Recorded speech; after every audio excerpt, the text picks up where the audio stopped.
নায়েক। আমার নাম হ্যারিস। আমি আমেরিকার ফিনিক্স, অ্যারিজোনা থেকে এসেছি। আমি একজন উদ্যোক্তা এবং মার্কেটিং ম্যানেজার। আমেরিকায় আমার দুজন বন্ধু আপনার ইউটিউব ভিডিও দেখে ধর্মান্তরিত হয়েছে। তাদের মধ্যে একজন খ্রিস্টান, একজন নাস্তিক। আমার এক বন্ধু আমাকে আপনার কিভাবে নাস্তিকের মোকাবেলা করবেন ডিভিডিটি দিয়েছিল, যা আমি দেখেছি, কিন্তু সেটা আমার প্রশ্নের উত্তর দেয়নি। আর আমি এই প্রশ্নটা অনেক মানুষকে জিজ্ঞেস করেছি, কিন্তু কোনো সন্তোষজনক উত্তর পাইনি। অনেক বুদ্ধিমান মানুষকে। আমি ইউটিউবে যত স্কলারকে দেখেছি, আমার মতে আপনি সবচেয়ে যৌক্তিক, লজিক্যাল, সহজে বোঝা যায় এমন ধরনের স্কলার যাকে আমি আমার জীবনে দেখেছি। এবং এটা সত্যিই গুরুত্বপূর্ণ যে এই প্রশ্নের উত্তর দেওয়া হোক, কারণ আমি কখনো এই প্রশ্নের সন্তোষজনক উত্তর পাইনি। আমার প্রশ্নটা একটা কয়েনের দুই পিঠের মতো। এর প্রথম দিকটা হলো এই, আর প্রশ্নটা হলো আমি নাস্তিক আর অজ্ঞেয়বাদীর মাঝামাঝি কোথাও আছি। আমি নিশ্চিত নই কোথায়। ঈশ্বর এই পুরো মহাবিশ্ব সৃষ্টি করেছেন, আর কোরআন অনেক কথা বলে যে কিভাবে এটা বানাতে কতদিন লেগেছে, আর পাহাড় এবং এটা সেটা, এবং জীবন একটা পরীক্ষা হতে যাচ্ছে, আর কত কি। আমার প্রশ্ন হলো, ঈশ্বর এই পুরো মহাবিশ্ব সৃষ্টি করার সিদ্ধান্ত নেওয়ার অনেক আগে, তিনি মানুষ রাখার সিদ্ধান্ত নেওয়ার আগে, তিনি নবী মোহাম্মদ সাল্লাল্লাহু আলাইহি ওয়াসাল্লামকে পাঠানোর সিদ্ধান্ত নেওয়ার আগে, বা আদম আর হাওয়াকে, তিনি এসব করার পরিকল্পনা করারও অনেক আগে তিনি এর শেষ ফলাফল জানতেন। তিনি জানেন শেষে তিনি নির্দিষ্ট কিছু মানুষের উপর হতাশ হবেন এবং তিনি তাদের জাহান্নামের আগুনে ছুঁড়ে ফেলবেন। তিনি জানেন তারা পূর্বে, তিনি জানেন তারা নির্যাতিত হবে এবং তখনই তারা অনুতপ্ত হবে যা তারা করেছে তার জন্য।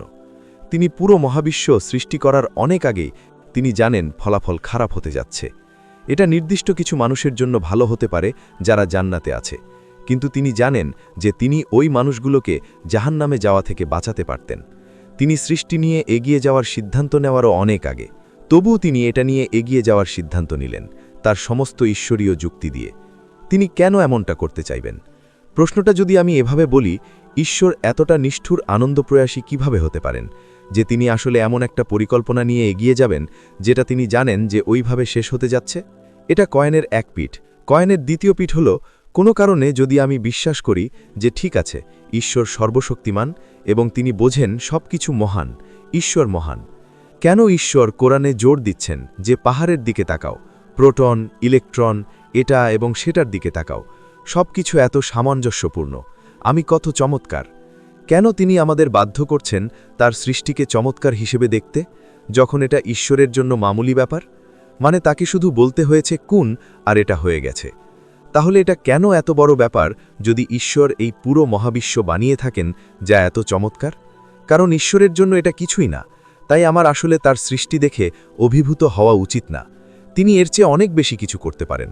তাই আমি বুঝি না কেন তিনি চান যে তিনি যা করেছেন আমরা সেটাকে সম্মান করি, অথবা তিনি যা করেছেন সেটাকে চমৎকার হিসেবে দেখি।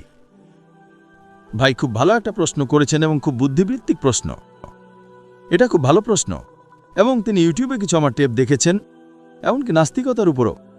আর এই প্রশ্নটা যেটা তাকে সমস্যায় ফেলছে, তিনি এর উত্তর পাননি। ভাই প্রশ্ন করলেন যে সর্বশক্তিমান ঈশ্বর সব কিছু জানেন। আসমান এবং জমিন সৃষ্টি করার আগে, মানুষ সৃষ্টি করার আগে, এমনকি যদি একজন মানুষও জাহান্নামে যায়, নরকে যায়, তিনি সেটা এড়াতে পারতেন। মানে তিনি হতাশ হওয়ায় এড়াতে পারতেন? অবশ্যই। আমি উত্তর দেব। ভাই বললেন এমনকি যদি একজন মানুষও জাহান্নামে যায়, এটা যেন এমন যে ঈশ্বর হতাশ হবেন। এখন আপনার প্রশ্নে আসি। আমি একটি স্কুল চালু করেছি, আর আপনি হয়তো শুনেছেন ইসলামিক ইন্টারন্যাশনাল স্কুলের কথা। যদি একজন শিক্ষক পরীক্ষা নেন, যদি তিনি ন্যায়পরায়ণ হন, যখন তিনি পরীক্ষা নিচ্ছেন, তিনি অঙ্কের প্রশ্নপত্রে লিখলেন 2+2 = কত? তার সামনে ছাত্রটি লিখল 5। তিনি খুব ভালোভাবেই ছাত্রটিকে বলতে পারেন 5কে বদলে 4 করো। এটা কি শিক্ষকের জন্য ন্যায়সঙ্গত হবে টেস্ট বা পরীক্ষার সময় এমন একজন ছাত্রকে সংশোধন করে দেওয়া যে ভুল উত্তর লিখছে? ঠিক, কিন্তু যদি তার কাছে একটা অপশন থাকে যে ছাত্রটির ওসব কিছুই করার দরকার নেই এবং তবুও... না, আমি আপনাকে একটা সহজ প্রশ্ন করছি। শিক্ষক প্রশ্নপত্র দিয়েছেন। জি। সব ছাত্রকে এ ব্যাপারে জানানো হয়েছে। ঠিক, ওই নির্দিষ্ট পরিস্থিতির জন্য আপনি সঠিক। ওই নির্দিষ্ট পরিস্থিতির জন্য শিক্ষক বলতে পারেন, প্রিয় ছাত্র, 5কে বদলে 4 করো। অন্য ছাত্ররা কি ভাববে? অন্যায়। সঠিক। কিন্তু ঈশ্বর একই সাথে ন্যায়সঙ্গত হতে পারেন। তিনি তৈরি করতে পারেন একটা সম্পূর্ণ ভিন্ন অবস্থা। তার ওই পরিস্থিতি নিয়ে এগিয়ে যাওয়ার দরকার নেই। তিনি কোনো পরিস্থিতির দ্বারা বাধ্য নন। ভাই বলছেন সর্বশক্তিমান ঈশ্বর এমন কিছু সৃষ্টি করতে পারেন যা নিখুঁত এবং ভুল করবে না, ঠিক? জি। সেটা ঈশ্বর আগেই করেছেন। তিনি ফেরেশতা সৃষ্টি করেছেন। না। ঈশ্বর ফেরেশতা সৃষ্টি করেছেন। ফেরেশতারা কখনো ঈশ্বরের কোনো আদেশের বিরুদ্ধে যায় না। কিন্তু মানুষ ফেরেশতার চেয়ে উত্তম সৃষ্টি। ফেরেশতাদের নিজস্ব কোনো ইচ্ছা শক্তি নেই। যদি আপনি আমার টেপ শুনে থাকেন, যদি না শুনে থাকেন আমি আপনাকে এখন বলবো, জি। ফেরেশতারা সর্বশক্তিমান ঈশ্বরের সৃষ্টি, কিন্তু শ্রেষ্ঠ সৃষ্টি নয়। সর্বশক্তিমান ঈশ্বর মানুষকে সৃষ্টি করেছেন। মানুষের ইচ্ছা শক্তি আছে ঈশ্বরের বিরুদ্ধে যাওয়ার অথবা ঈশ্বরকে অনুসরণ করার। যদি আপনি মানুষ হওয়া বেছে নেন, যদি আপনি তার আদেশ অমান্য করেন, আপনি জাহান্নামে যাবেন। যদি আপনি তার আদেশ মানেন, আপনি ফেরেশতার চেয়ে শ্রেষ্ঠ, কারণ ফেরেশতার নিজস্ব কোনো ইচ্ছা শক্তি নেই। তাই সেই ঈশ্বরকে অনুসরণ করে এটা বিশাল কিছু না। মানুষ হলো সর্বশক্তিমান ঈশ্বরের উত্তম সৃষ্টি। সর্বশক্তিমান ঈশ্বর একটা ভিন্ন ইচ্ছা শক্তি দিয়েছেন। ওটা একটা ভিন্ন প্রশ্ন যে সর্বশক্তিমান ঈশ্বর জানেন, কারণ তার অদৃশ্য জ্ঞান আছে, তার ভবিষ্যতের জ্ঞান আছে। তিনি অনেক বেশি শ্রেষ্ঠ। তাই তিনি এমন একটা সৃষ্টি তৈরি করেছেন যার ভিন্ন ইচ্ছা শক্তি আছে। দোষটা মানুষের, ঈশ্বরের না। না, কিন্তু ঈশ্বর আমাদের ওই ত্রুটি দিয়েই সৃষ্টি করেছেন, আর তিনি জানেন তিনি সেটা এড়াতে পারতেন। ত্রুটি নয়, এটা ত্রুটি নয় ভাই, এটা ইচ্ছা শক্তি। কিন্তু কেন তিনি আমাদের স্বাধীন ইচ্ছা দিয়েছেন যখন তিনি জানেন তিনি শেষ পর্যন্ত এত মানুষকে জাহান্নামে দেবেন? তিনি কেন এমন কিছু করছেন যে একজন মানুষ, সেটা ভিন্ন একটা সৃষ্টি। যেমন আপনি কি এমন কিছু সৃষ্টি করতে চাইবেন যা নিজের মতো করে ভাবতে পারে, নাকি আপনি এমন কিছু সৃষ্টি করতে চাইবেন? কেন একজন এত দয়ালু হয়ে ভাই আমি সেটাই আপনাকে বলছি। আপনি যা চান, ঈশ্বর আগে ফেরেশতা সৃষ্টি করেছেন। আমি আপনাকে জিজ্ঞেস করছি, কোনটা বেশি উত্তম? একজন ফেরেশতা সর্বশক্তিমান ঈশ্বরকে অনুসরণ করছে, নাকি একজন মানুষ সর্বশক্তিমান ঈশ্বরকে অনুসরণ করছে? কোনটা উত্তম? আমার জন্য অবশ্যই, যদি আমি দ্বিতীয় সুযোগ পাই, আমি একজন ফেরেশতা হতে চাইব। আমি কেন জাহান্নামে যাওয়ার ঝুঁকি নেব? সঠিক। সেই জন্যই সর্বশক্তিমান ঈশ্বর সূরা আরাফ অধ্যায় নম্বর 7 আয়াত 172 বলেছেন, সর্বশক্তিমান ঈশ্বর আদমের ওরস থেকে সমস্ত মানুষকে বের করলেন এবং তাদের জিজ্ঞেস করলেন কি ঈশ্বর কি একজন? সবাই একমত হল। সর্বশক্তিমান ঈশ্বর সূরা হাশর অধ্যায় নম্বর 50 আয়াত 21 বলেছেন, যদি সর্বশক্তিমান ঈশ্বর কোরআনকে পাহাড়ের উপর নাজিল করতেন, পাহাড় ধসে পড়ত। সর্বশক্তিমান ঈশ্বর সূরা আহজাব অধ্যায় নম্বর 33 আয়াত 72 বলেছেন, মানুষরাই ছিল বোকা যারা বলেছিল আমরা মানুষ হতে চাই। আপনি আর আমি বোকা ছিলাম। এখন আপনি পিছু হটতে পারবেন না। একবার যখন আপনি বললেন আপনি পরীক্ষায় বসতে চান, একবার যখন আপনি প্রশ্নপত্র পড়ে ফেলেছেন, কেউ আমাকে জিজ্ঞেস করেনি, তারা আদম আর হাওয়াকে জিজ্ঞেস করেছিল। না ভাই, কোরআন বলে প্রত্যেক মানুষকে জিজ্ঞেস করা হয়েছিল, আর তারপর এটা মুছে ফেলা হয়েছে। এই স্মৃতি মুছে ফেলা হয়েছে। যদি স্মৃতিটা থাকে তাহলে পরীক্ষাটা কোথায়? সর্বশক্তিমান ঈশ্বর কোরআনে বলেছেন, তুমি কি মানুষ হতে চাও? যদি তুমি মানুষ হও, তুমি ফেরেশতার চেয়ে শ্রেষ্ঠ হতে পারো অথবা নিকৃষ্ট হতে পারো। যদি তুমি মানুষ হতে না চাও, সাধারণভাবে পাশ করো। তর্কের খাতিরে ধরলেও এমনকি সেই ক্ষেত্রে। ভাই আমাকে শেষ করতে দিন, দয়া করে আমাকে শেষ করতে দিন। ঠিক আছে, আপনি প্রশ্ন করেছেন, যদি আপনি মাঝখানে কথা বলেন আমি কিভাবে উত্তর দেব? নিশ্চয়ই বলুন। তো সর্বশক্তিমান ঈশ্বর মানুষকে জিজ্ঞেস করেছিলেন এবং কোরআন বলে আমরা মানুষরা ছিলাম বোকা। আপনি আর আমি দুজনেই বোকা ছিলাম যারা এই পরীক্ষাটা বেছে নিয়েছিলাম। এখন একবার যখন আপনি পরীক্ষায় অবতীর্ণ হলেন, স্বাধীন ইচ্ছার পরেও যদি আপনি আদেশ মেনে চলেন, আপনি ফেরেশতার চেয়ে শ্রেষ্ঠ হবেন। যদি আপনি আল্লাহকে অমান্য করেন, আপনি ফেরেশতার চেয়ে নিকৃষ্ট হবেন। আমরা কৃতিত্বের সাথে পাশ করতে চেয়েছিলাম, আপনি আর আমি। আপনি বললেন আমি মনে করতে পারছি না। অবশ্যই আপনি মনে করতে পারবেন না, এমনকি আমিও মনে করতে পারছি না। কিন্তু কোরআনের উপর আমার বিশ্বাস আছে। বিচার দিবসে সর্বশক্তিমান ঈশ্বর বলছেন, একজন মানুষও আল্লাহর বিচারের বিরোধিতা করবে না। সেটা আমরা বিচার দিবসে জানতে পারবো। আমরা শুধু এটাই বলবো, দয়া করে আমাদের আরেকটা সুযোগ দিন। সর্বশক্তিমান ঈশ্বর বলবেন, অনেক দেরি হয়ে গেছে। কারণ যদি তিনি আপনাকে নতুন সুযোগ দিতে চান, তবে আমাকেও আবার পৃথিবীতে ফিরে আসতে হবে, আবার সবাইকে। সুতরাং যারা ব্যর্থ হয়েছে, তিনি শুধু ব্যর্থদের আনতে পারেন না। তাই কোরআন বলে কেউ কখনো আল্লাহর বিচারের বিরোধিতা করবে না। তারা আল্লাহকে অনুরোধ করবে, আমাদের আরেকটা সুযোগ দিন। সর্বশক্তিমান ঈশ্বর বলবেন, অনেক দেরি হয়ে গেছে। সর্বশক্তিমান ঈশ্বর আমাদের এই দুনিয়াতেই সুযোগ দেন। আপনি ভুল করেন, আল্লাহ আপনাকে অনুতপ্ত হওয়ার সুযোগ দেন। আপনি তওবা করেন, আল্লাহ আপনাকে ক্ষমা করেন। আবারও আপনি ভুল করেন, সব একবার মারা গেলে ওটাই একমাত্র সুযোগ। তাই প্রথম প্রশ্নের ব্যাপারে বলতে গেলে ঈশ্বর কেন সৃষ্টি করলেন? কারণ এটা একটা উত্তম সৃষ্টি। জি, আপনি সহ যে কোনো যৌক্তিক মানুষকে এটা মানতেই হবে যে যার স্বাধীন ইচ্ছা আছে, সে তার চেয়ে উত্তম সৃষ্টি যার কোনো স্বাধীন ইচ্ছা নেই। শুধু আপনার প্রশ্ন, আপনি মনে করতে পারছেন না। এটা পুরোপুরি ঠিক। যখন আপনি মারা যাবেন, যখন আপনাকে পুনরুত্থিত করা হবে, সেই সময় আপনার আর আমার দেখা হবে। তখন আপনি বলবেন আমার মনে পড়েছে, এমনকি এখন আমারও মনে নেই। কিন্তু কোরআনের উপর আমার বিশ্বাস আছে যে কোরআন ভুল হতে পারে না। কারণ বৈজ্ঞানিকভাবে যদি আপনি আমার লেকচার শুনে থাকেন, কোরআনের 80% 100%-এর সাথে মিলছে, 20% অস্পষ্ট, ঠিকও না ভুলও না। তাই আমার যুক্তি বলে যখন 80% 100% সঠিক এবং 20%-এর মধ্যে 0.1%ও ভুল নয়, তাই আমার যুক্তি বলে এই 20%ও সঠিক হবে। আমি একজন বৈজ্ঞানিক মানুষের মানুষ, আমি একজন যৌক্তিক মানুষ, তাই আমি কোরআনের এই বক্তব্যে বিশ্বাস করি যে আমরা বেছে নিয়েছিলাম। যদি আমরা বেছে না নিতাম, আপনি ঈশ্বরকে প্রশ্ন করতে পারতেন, কেন আপনি আমাকে মানুষ বানালেন? তখন ঈশ্বর দোষী হতেন।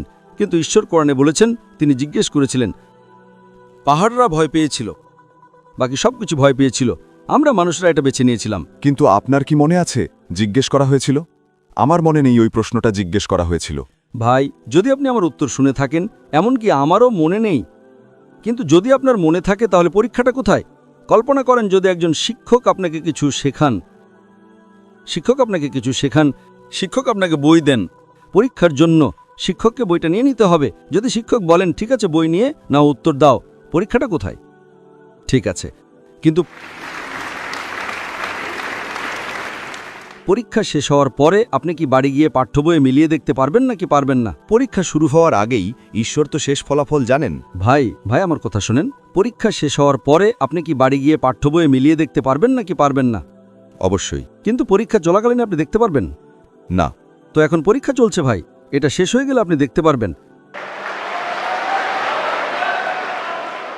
যদি আপনি শিক্ষককে বলেন শিক্ষক আমি পাঠ্য বই দেখতে চাই, আমার মনে নেই, না, পরীক্ষা চলাকালীন আপনি পাঠ্য বই দেখতে পারবেন না, ওটাকে নকল করা বলে। তাই একবার পরীক্ষা শেষ হয়ে যাওয়ার পরে আপনার যদি মনে না থাকে, আপনি ঈশ্বরকে বলবেন এসব কি অযৌক্তিক ব্যাপার। কিন্তু কোরআন বলে একজন মানুষও এই বিচারের উপর আপত্তি জানাবে না, পরীক্ষাটা শেষ হতে দিন।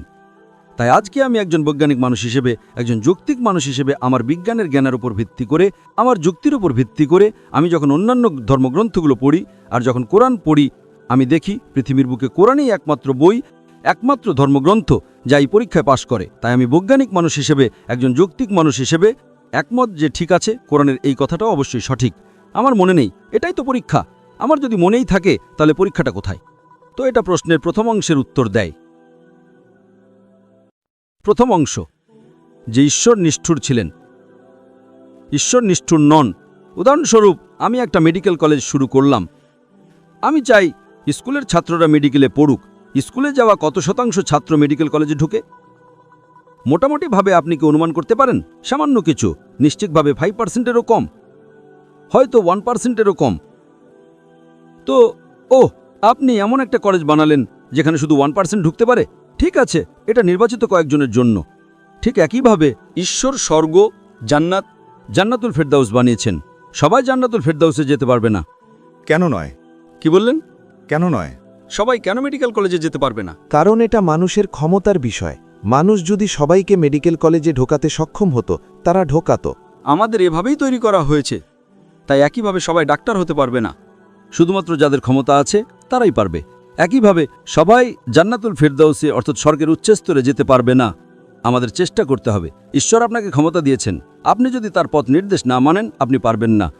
আপনি যদি তার পথ নির্দেশ মেনে চলেন তবে জান্নাতে যাওয়া খুব সহজ। যদি আপনি বুদ্ধিমান হন, এটা খুব সহজ। যদি আপনি বুদ্ধিমান হন আর যদি আপনি নিজের প্রতি সৎ হন। তবে যদি আপনি নিজের প্রতি সৎ না হন, এমনকি একজন বুদ্ধিমান না এমন মানুষও জান্নাতে যেতে পারে। শুধু একটাই বিষয়, আপনাকে সৎ হতে হবে।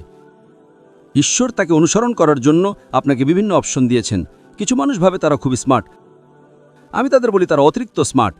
যদি তারা স্মার্ট হতো, তারা দেখত যে এটা একদম স্ফটিকের মতো সাদা কালো অক্ষরে লেখা যে এটা ঈশ্বরের বাণী, আপনাকে এটা মানতে হবে। এ কারণে স্যার ফ্রান্সিস বেকনের বলা আছে, বিজ্ঞানের অল্প জ্ঞান আপনাকে নাস্তিক বানাবে, বিজ্ঞানের গভীর জ্ঞান আপনাকে ঈশ্বরে বিশ্বাসী করাবে।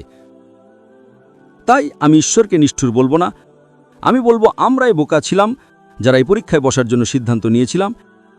ঈশ্বর নন, ঈশ্বর নিষ্ঠুর নন, আমরা বোকা। কোরআন একথাই বলে। শেষ দিবসে আপনি জানতে পারবেন, ইনশাআল্লাহ, আপনি আর আমি দুজনেই। ইনশাআল্লাহ আমি যদি জান্নাতে যাই, ইনশাআল্লাহ আমি আল্লাহর কাছে প্রার্থনা করব, আমি আল্লাহকে ধন্যবাদ দেব। জানেন আমি ভালো মানুষ ছিলাম, আমি মানুষ হওয়াকে বেছে নিয়েছিলাম। আর যদি আপনি ফেল করেন তবে আমরা নিজেদেরই অভিশাপ দেব। আশা করি আপনার প্রশ্নের উত্তর মিলেছে। দ্বিতীয় অংশ। দুঃখিত, দ্বিতীয় অংশটা কি ছিল? সেটা হলো, এমনকি যদি আমি বিশ্বাসও করি যে তিনি কতটা সর্বশক্তিমান, তিনি কতটা জ্ঞানী, তবুও তিনি আমাদের বোঝাতে এতটা আগ্রহী যে পাহাড়ের দিকে তাকাও, ইলেকট্রনের দিকে তাকাও, প্রোটনের দিকে তাকাও। ঠিক বলেছেন। প্রশ্নের দ্বিতীয় অংশ ছিল যে সর্বশক্তিমান ঈশ্বর কেন পাহাড়ের উদাহরণ দেন, যে তিনি এসব সৃষ্টি করেছেন, তার জন্য এগুলো কিছুই না। তাহলে তিনি এসব কেন বলছেন? আপনি জানেন তিনি কেন বলছেন? তিনি বলছেন এই সামান্য পাহাড়ও তারা কেঁপে উঠত। তোমরা মানুষরা তো শ্রেষ্ঠ, তোমরা কেন বোঝো না? কোরআন সূরা হাশর 59 নম্বর অধ্যায় 21 নম্বর আয়াতে বলছে, যদি কোরআন পাহাড়ের উপর নাজিল হতো তবে পাহাড় ধসে ধ্বংস হয়ে যেত। কিন্তু আমরা মানুষের কাছে এটা কোনো ব্যাপারই না। এই উদাহরণটা দিয়ে বোঝানো হচ্ছে যে এই জিনিসগুলো যা এত শক্তিশালী পাহাড় ইত্যাদি যা তিনি সৃষ্টি করেছেন তা তাদের ইচ্ছা সমর্পণ করে দিত। তোমরা মানুষরা কেন করো না? তিনি একটা উদাহরণ দেওয়ার চেষ্টা করছেন যে আমরা বোকা। তিনি নিজেকে প্রশংসা করার চেষ্টা করছেন না। আর তিনি যখনই বলেন যখন তিনি বলেন আল্লাহু আকবার, ঈশ্বরই সর্বশ্রেষ্ঠ, আপনি কি মনে করেন এতে আল্লাহর কোনো পরিবর্তন হবে? না। আপনি হাজারবার আল্লাহু আকবার বলেন, তিনি এর চেয়ে বেশি মহান হতে পারেন না। তিনি ইতিমধ্যে সর্বশ্রেষ্ঠ। তিনি যে কারণে আমাদের তার প্রশংসা করতে বলেন, কারণ এটা আমাদের মানুষের মানসিকতা, আমাদের মানব প্রকৃতি, যে আমরা বিখ্যাত মানুষদের অনুসরণ করি। আমরা যাদের প্রশংসা করি তাদের অনুসরণ করি। উদাহরণস্বরূপ, আপনার মায়ের হার্ট অ্যাটাক হলো, রাস্তায় একজন অচেনা মানুষ আছেন যিনি আপনাকে চিকিৎসা দিলেন, আর আপনি শুনেছেন যে পৃথিবীর সেরা হার্ট স্পেশালিস্ট হলেন ডাক্তার এক্স। এখন আপনি কি ডাক্তার এক্সের পরামর্শ শুনবেন, নাকি রাস্তায় থাকা ওই অচেনা মানুষের কথা শুনবেন যাকে আপনি চেনেন না? Doctor x. কেন? কারণ ডাক্তার এক্স বিখ্যাত, মানুষ তাকে চেনে, তিনি পৃথিবীর সেরা। তাই আমাদের নামাজে, আমাদের জীবনে যে কারণে আমরা আল্লাহু আকবার বলি, আল্লাহ সর্বশ্রেষ্ঠ, আল্লাহ সবচেয়ে জ্ঞানী, আল্লাহ সবচেয়ে বুদ্ধিমান, কেন? আমরা যদি এটা বলি তাতে আল্লাহর কোনো লাভ হয় না, আমাদের লাভ হয় যে আমরা যদি তার প্রশংসা করি আমরা তাকে অনুসরণ করব। আমরা যদি অনুসরণ করি আমরা জান্নাতে যাব। আল্লাহর কাছে এতে কিছুই যায় আসে না। বুঝতে পেরেছি। তাই আল্লাহ বলেন, তোমরা কি তবুও বিশ্বাস করবে না? তোমরা কি তবুও বুঝবে না? তার মানে কোরআন মানুষের বোঝার জন্য নাজিল করা হয়েছে, তাই তিনি এই উদাহরণ দিচ্ছেন, নিজেকে মহান করার জন্য নয়। তিনি আগে থেকেই সর্বশ্রেষ্ঠ। আপনি আল্লাহ সর্বশ্রেষ্ঠ বললেও আল্লাহর কিছু যায় আসে না। তিনি আপনাকে বলছেন আল্লাহর আপনার দরকার নেই, আপনার তাকে দরকার। তাই যখন আমরা তার প্রশংসা করি, এটা মানুষের সাইকোলজি, যে আপনি যার প্রশংসা করেন, যার সম্পর্কে ভালো কথা বলেন, আপনি তার উপদেশ মেনে চলার চেষ্টা করেন। তার উপদেশ মেনে চললে আপনার লাভ হবে, তার লাভ হবে না। তিনি ইতিমধ্যেই সর্বশ্রেষ্ঠ, তিনি ইতিমধ্যেই দয়ালু। তাই এগুলো হলো তার তৈরি করা নিয়মকানুন। তিনি আমাদের স্রষ্টা, তিনি আমাদের মানসিকতা জানেন। আপনি একজন বিজ্ঞানের ছাত্র, ঠিক, আমিও বিজ্ঞানের একজন ছাত্র। যখন আমি জানতে পারি যে আল্লাহ এমন বৈজ্ঞানিক সত্যের কথা উল্লেখ করেছেন যা আমরা আজ জানতে পেরেছি 50-100 বছর আগে, এটা আল্লাহর উপর আমার বিশ্বাস বাড়িয়ে দেয়। আল্লাহর সূরা ফুসসিলাত 40 নম্বর অধ্যায় 53 নম্বর আয়াতে বলেছেন, سنريهم آياتنا في الآفاق وفي أنفسهم حتى يتبين أنه الحق। শীঘ্রই আমরা তাদের জন্য দিগন্তের দূরবর্তী অঞ্চলে এবং তাদের নিজেদের মধ্যেও আমাদের নিদর্শনগুলো দেখাবো, যতক্ষণ না তাদের কাছে স্পষ্ট হয় যে এটাই সত্য। তাই আল্লাহ এই উদাহরণ দিচ্ছেন যাতে আমাদের লাভ হয়। তার কাছে এর কোনো পার্থক্য নেই, এটা আমাদের লাভ করছে। তাই তিনি আমাদের তাকে অনুসরণ করার একটা সুযোগ দিচ্ছেন যাতে আমরা স্বর্গে যেতে পারি। আশা করি এতে আপনার প্রশ্নের উত্তর মিলেছে ভাই। আমি তার শক্তি উপলব্ধি করি এবং আমি বুঝি যে তিনি অসাধারণ এবং তিনি যা কিছু করেছেন সবই অসাধারণ। কিন্তু এই মহাবিশ্ব সৃষ্টিতে তার কৃতিত্ব দেখে আমার কি অবাক হওয়া উচিত? কারণ আমার কাছে তার কাছে এটা 1 সেকেন্ডের কাজের মতো। ঠিক তো, তার কাছে যেটা 1 সেকেন্ডের কাজ, যখন তিনি আমাকে অ্যালকোহল পান করতে মানা করবেন, আমি অ্যালকোহল পান করব না অবশ্যই, কিন্তু তার সৃষ্টি দেখে কি আমার অবাক হওয়া উচিত? না, ব্যাপারটা হলো যে তিনি নিজেকে সর্বশ্রেষ্ঠ প্রমাণের জন্য এসব বলেননি। যদি আপনি বিশ্বাস করেন যে তার জন্য এগুলো কিছুই না, তাহলে এমন কেউ কি মিথ্যে বলবে? না। তাই তিনি যদি বলেন অ্যালকোহল পান করো না, আপনি তাকে প্রশ্ন করবেন না। শুকরের মাংস খেও না, আপনি তাকে প্রশ্ন করবেন না। কিন্তু আমি তার সৃষ্টি দেখে অবাক হই না, কারণ তার কাছে এগুলো কিছুই না। আমাদের তুলনায় এটা অসাধারণ, তার কাছে এটা কিছুই না, ঠিক? জি। কিন্তু আমাদের তুলনায় যিনি মহাবিশ্ব সৃষ্টি করতে পারেন, তিনি যখন আমাকে অ্যালকোহল পান করতে মানা করেন, আমি সাথে সাথে তা মেনে চলি। অবশ্যই আমি তাকে অনুসরণ করব। তবে কোরআনে যেমন বলা হয়েছে, তার সৃষ্টি দেখে কি আমাকে অবাক হতে হবে? দেখুন, আপনি যেমন প্রশ্ন করলেন আমার কি সৃষ্টি দেখে অবাক হওয়া উচিত, ঠিক। আমি বলবো, যদি আমি বিশ্বাস করি যে মানুষ একটা শ্রেষ্ঠ সৃষ্টি, তাহলে হ্যাঁ, আমি অবাক। আর তারপর আমি আলহামদুলিল্লাহ বলি, তিনি আমাকে ওগুলোর চেয়ে ভালো বানিয়েছেন। তাই আমি যদি অবাক হই তিনি পাহাড় বানিয়েছেন, তিনি তারা বানিয়েছেন, তিনি সূর্য বানিয়েছেন, কিন্তু তিনি জাকির নায়েককেও বানিয়েছেন, তিনি একটা মানুষ বানিয়েছেন, আর আমরা সৃষ্টির সেরা। তাই তিনি এই উদাহরণগুলো দেন যাতে আমরা বুঝতে পারি তিনি আমাদের কি উপকার করেছেন, তিনি আমাদের প্রতি যত অনুগ্রহ করেছেন। এই নিদর্শনগুলো নিয়ে কথা বলে, প্রোটন নিয়ে কথা বলে, পাহাড় নিয়ে কথা বলে, অবশেষে তিনি বলেন মানুষ হল শ্রেষ্ঠ সৃষ্টি। তাই তুলনামূলকভাবে আমাদের মানতেই হবে যে আমাদের সৃষ্টিকর্তা এই মানবদেহ, অণু, ডিএনএ, এই জটিল জিনিসগুলো সৃষ্টি করেছেন যা কখনো এমনি হতে পারে না। তাই এভাবেই আমরা মানুষের সৃষ্টি দেখে অবাক হই। যদি আপনি অবাক না হন, শুধুমাত্র অবাক হওয়ার মাধ্যমেই আমরা আত্মসমর্পণ করি যে তিনি আমাদের সৃষ্টিকর্তা, তিনি উপাসনার যোগ্য, আর কেউ তা করতে পারে না। আমরা যাতে তার উপাসনা করি এবং পরীক্ষায় পাশ করে স্বর্গে যেতে পারি, এসবের জন্যই। আশা করি তা আপনার প্রশ্ন উত্তর মিলেছে ভাই। বিল গেটস যদি আমাকে $100 দেন, তিনি আমাকে সেই টাকা দিয়েছেন বলে কি আমার অবাক হওয়া উচিত? আমি শুধু এই শেষ উত্তরটা দেব। উনি বললেন বিল গেটস যদি আপনাকে $100 দেন, আমার কি অবাক হওয়া উচিত? আপনি কি অবাক হবেন? ভাই, প্রশ্ন হলো বিল গেটস আপনাকে $100 কেন দেবেন? আপনি যদি বলেন কোনো টম, ডিক আর হ্যারি আপনাকে $100 দিল, এতে অবাক হওয়ার কিছু নেই। বিল গেটস আমাকে $100 দিলেন, এটা এমন কিছু যে তিনি আপনাকে দিলেন। তিনি আপনাকে কেন দিলেন, অন্য কাউকে কেন নয়? কেন? তো প্রশ্ন হলো তিনি আপনাকে কেন দিলেন, এটাই হলো প্রশ্ন। ঠিক আছে? যদি কোনো টম, ডিক আর হ্যারি আপনাকে দেয়, যদি রাস্তার একটা মানুষ আপনাকে $100 দেয়, বিল গেটস, বুঝতে পেরেছেন? বুঝতে পেরেছি, আমি বুঝতে পেরেছি। তো এখন আপনি কনভিন্সড, তাই তো? হ্যাঁ, অবশ্যই, এটাই উত্তর। তো ইনশাআল্লাহ আমি আশা করি যে আপনি ইসলামের আরও কাছাকাছি আসবেন। তাই তিনি আমাকে টাকা দিয়েছেন, এতে আমার অবাক হওয়া উচিত নয়, বরং তিনি আমাকে টাকাটা দিয়েছেন, এতে আমার অবাক হওয়া উচিত। আলহামদুলিল্লাহ। বুঝতে পেরেছি। তাই সময় বাড়ানোটা সার্থক হয়েছে। আলহামদুলিল্লাহ।